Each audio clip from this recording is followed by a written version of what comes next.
Hi ළමයි. ගොඩ දවසකට පස්සේ තමයි අද බ්ලොග් එකක් කරගෙන ආවේ. ඉතින් අද අපි පොඩි ගමනක් යන ගමන් තමයි ඉන්නේ. වෙනදට මම අක්කත් එක්කන වීඩියෝස් ගෙනාවේ. ඔන්න අද ඒක චුට්ටක් වෙනස් වෙලා අද අම්මයි තාත්තයි එක්ක තමයි වීඩියෝ එක තියෙන්නේ.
ඊට පස්සේ අපි ගියේ මෙන්න මේ පිස්සු කෝලම් බලන්න.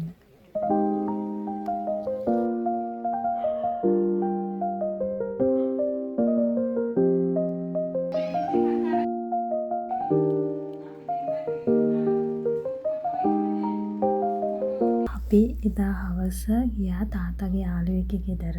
ඊට පස්සේ එදා රෑ ඉඳලා පහුවදා ගෙදර ආවා. එන්න කලින් බලන්නකො මම මොකද්ද කරේ කියලා. කොණ්ඩේ කැපුවා. මගේ කොණ්ඩේ ටිකක් ඩැමේජ් වෙලා වගේ තිබ්බේ. ඒ හින්දා ෂෝට් කරා ටිකක්. මං කොහොමද කපන්න හිතාගෙන තමයි හිටියේ. ඒ වුණාට මං එදා කපන්න කියලා හිතාගෙන ගියේ නෑ. කොහොම හරි බලෙන්ම වගේ කැපෙව්වා. නෑ බලෙන්ම කිව්වේ මේ තාත්තා කැමති වුණේ නෑ මුලින්ම. එදා රෑ අපි නැවතිලා හිටපු ඒ නැන්දලාගේ නංගිගේ සැලොන් එකට තමයි අපි ගියේ. කොහොම හරි ඔන්න කුලියපිට ගිහිල්ලා ආයෙ ගෙදර එද්දී හෙයා කට් එකකුත් කරගෙනම තමයි ආවේ. ඊට පස්සේ ඊළඟ දවසේ අපි 4 දෙනා චුටි පාටියක් දැම්මා.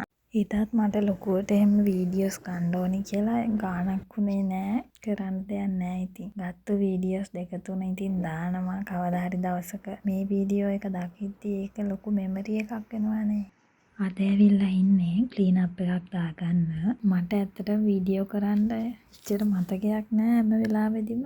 අම්මා තමයි ওই වෙලාවේ මේ මං කිව්වෙත් නෑ අම්මට වීඩියෝ එකක් ගන්න කියලා. ඒ වුණාට අම්මා කොහොම හරි වීඩියෝ එකක් අරගෙන පව්වනේ මට ඒක ගානක් වෙන්නේ නෑ එච්චර කවුරු හරි ඉද්දිම මට වීඩියෝ කරන්න එහෙම හිතෙන්නේ නෑ වැඩි. කොහොම හරි වීඩියෝ එකක් ගන්නවා නැත්තම් මට කියනවා දැන් වීඩියෝ කරන්න කියලා. මේ ලෑස්ති වෙන්නේ මොනවටද කියලා බැලුවද ඔයාලා? මම අප්‍රේල් මාසේ 7 වෙනිදා ලංකාවෙන් ආවා. ඊට පස්සේ 8 වෙනිදා හවස වගේ වෙද්දී ජපාන් වලට ආවා. ස්ටුඩන්ට් වීසා වලින් තමයි මං ආවේ. ඒන්න බෑග් පැක් කරන වෙලාවේ තමයි ඔය වීඩියෝස් ටික ගත්තේ. බලන්නකො මේ කෙල්ල දිහා චුට්ටක් මගේ පස්සෙන්මයි හැමතිස්සෙම. පව්වනේ. මතක් වෙද්දි දුකයි. කොච්චර ඉතින් ආදරේ වුණත් ළඟට වෙලාම ඉන්න බෑනේ ඉතින් හැමදාම. මේ කොහොම හරි එදා මෙයාලත් ආවා. ඊට පස්සේ අම්මට චුට්ටක් ඉඳගෙන ඉන්න කියලා එයාව අල්ලගත්ත බෑග් ටික පැක් කරගන්න. දගකාරකම් හිතතියම් මනමාලයි ආදරෙ නුඹ තරම් මනමාලයි ආදරෙ නුඹ තරම් කවිකාරහි ළඟින් දගකාරකම් හිතතියම් මනමාලයි ආදරෙ නුඹ තරම් මනමාලයි ආදරෙ නුඹ තරම්. මං ගියා මෙයාට ඉන්න ඕන විදිය, මාත් එක්ක කතා කරන්න ඕන විදිය. ඒ දේවල් තමයි මං එයාට කියලා දීදී හිටියේ. එයා විතරක් නෙමේ මට තව චූටි කොල්ලෙකුත් ඉන්නවනේ. එයාට නම් හැමදේම දන්නවා. දැන් අවුරුදු ගාණක් ඉඳන් අම්මලා තාත්තලාත් යනවා එනවා. ඉතින් එයාට දැන් හුරුයි. ලැගේජේම දකිද්දි එයා දන්නවා ආයේ ගොඩ දවසකින් තමයි අපි එන්නේ එහෙම කියලා. ඒ හින්දා එයාට තේරෙනවා හොඳට මෙයාට එච්චර ලොකු තේරුමක් නෑ පොඩි හින්දා. පොඩි කියන්නේ ලොකුයි ඉතින් ඒ වුණාට එයාලා බබා වගේ ඉන්නවනේ. ඒ හින්දා එයාට වැඩිපුරම කියලා දෙන්නේ. මෙහි ආවට පස්සේ කතා කරද්දී එයා ඔය මාත් එක්ක කතා කරන විදිය පව්වනේ. ඔන්න ඉතින් අතින් පස්සේ මම වීඩියෝස් අරන් එන්නේ ජපාන් ඉඳලා. ඉතින් ඉස්සරහටත් වීඩියෝස් එක දිගටම එකතු වෙලා ඉන්න කියලා ගොඩක් ආදරෙන් ඉල්ලනවා. එහෙනම් අදට ගෙහින් එන්නම්. බයි හැමෝම පරිස්සමින් ඉන්න.